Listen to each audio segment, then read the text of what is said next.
Hey guys, I hope you're well.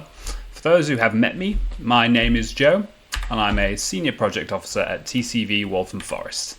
And I'm making this video today to give you a bit of an introduction into our Chestnut Fund, a grant specifically designed to support grassroots community groups and other initiatives that are trying to deliver practical conservation volunteering that improves our environment and creates connections between people and green spaces. The Chestnut Fund is part of a wider commitment from TCV to support community groups and forms part of our community network, which groups do have to be a part of to be eligible for the grants. But don't worry, the network is totally free and provides many additional benefits for groups. I'll be doing a separate video about this wider offering in the coming weeks. So moving on, there's a few criteria that groups must meet in order to be eligible for the Chestnut Fund. You must have no more than £3,000 of unrestricted funds available, so this excludes funding from grants or sources tied to specific purposes or projects. The group must have its own bank account. We won't pay money into personal accounts, you can probably guess why. And you must provide contact details for at least 3 people responsible for running the group who are independent of each other. So no father-son partnerships. And as previously mentioned, you must be a member of TCV's community network. So the Chestnut Fund is separated out into 2 separate pots, the startup grants and the support grants.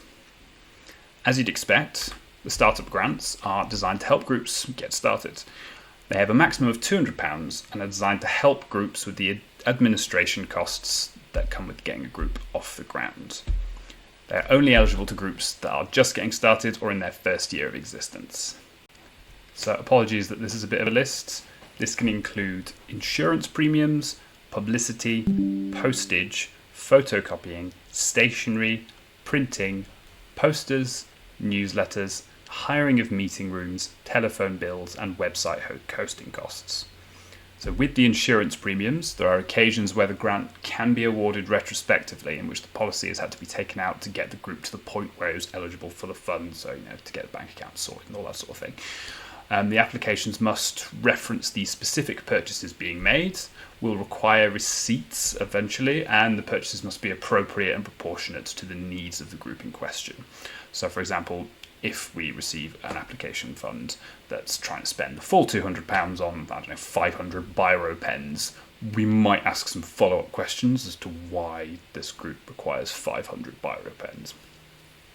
So onto the support grants. These are available up to a maximum of £500 and are focused on helping out groups that have little or no money available for tools, equipment and training. This grant is available to all groups, regardless of the amount of time they've been constituted, and you are free to apply for this fund to cover other costs, as long as you can provide a convincing case that said costs will contribute to the purpose of the Chestnut Fund, which, just to recap, and this is an exact quote from the fund itself, just to be absolutely clear on the wording, is focused specifically on initiatives wanting to deliver practical conservation volunteering that improves the natural physical environment and creates better connections between people and green spaces. So if you can think of anything you might want to buy where you think that the purchase corresponds to those criteria, then do an application and we might very well say yes. So as before, the applications must identify specific items, and we will need receipts, and these need to be proportionate again to the size and realistic needs of the group or initiative. So just to finish up, we're just going to do a quick run through of the application form itself.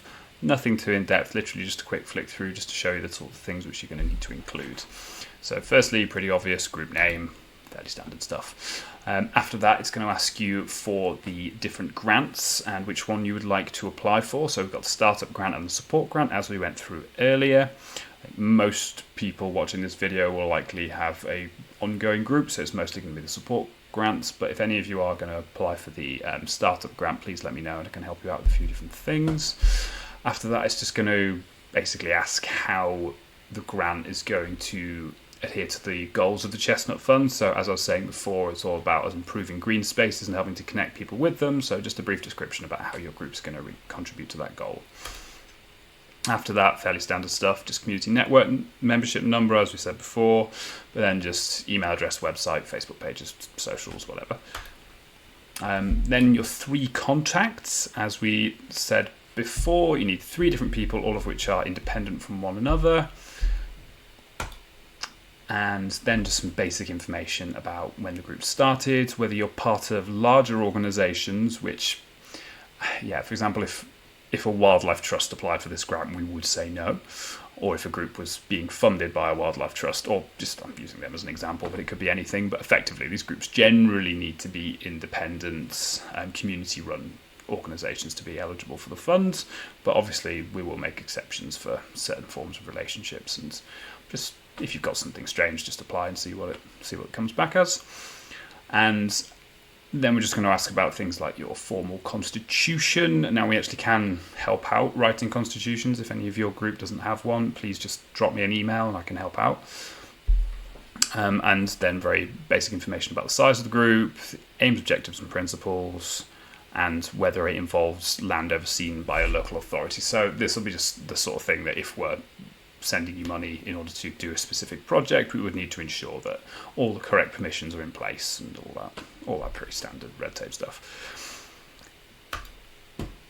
After that, it's bank details. So as said before, it's important for the community, for the Chestnut Fund, that your group has a bank account which is independent of its members and represents the group rather than any one individual. And then we're going to go into things like insurance. So obviously the startup grants can include insurance payments, and I believe TCV have a deal with Zurich in that we can get, as part of the community network, that we can get discounts for community groups on insurance. So, and I know a few boroughs will help out, and I think Waltham Forest does actually help its community groups with insurance and often pays for it. However, if that's not the case, then TCV can help out at least a little bit by giving you a bit of a discount off of Zurich insurance, but this just goes through all the different aspects of that. And then it's just going to be, how's the money going to be spent, what you're going to buy with it, and the receipts and all that sort of thing will come later. And this is just the same thing for the support grant. So how's the money going to be spent, and any relevant or supporting information, just anything you can send us always helps, just so we can build a clearer picture of how the money is going to be used and whether we believe it will be an effective use of the money. And I'm sure with all of you guys it will be an incredibly effective use of the money, because community groups are wonderful. And after that, just a bit of helpful information for us. How did you hear about the Chestnut Fund? Could well have been through this video today, or you could have known about it previously, but either way, it's helpful for us to know, just so we can sort of analyse how the words is getting out there and if we are reaching the right people. After that, just a declaration, and that's it. Nice and simple. Shouldn't take more than half an hour if you've got all the relevant information ready. So if anybody's got any questions about our Chestnut Fund, please just drop me an email. But that's all from me. Thank you very much, guys.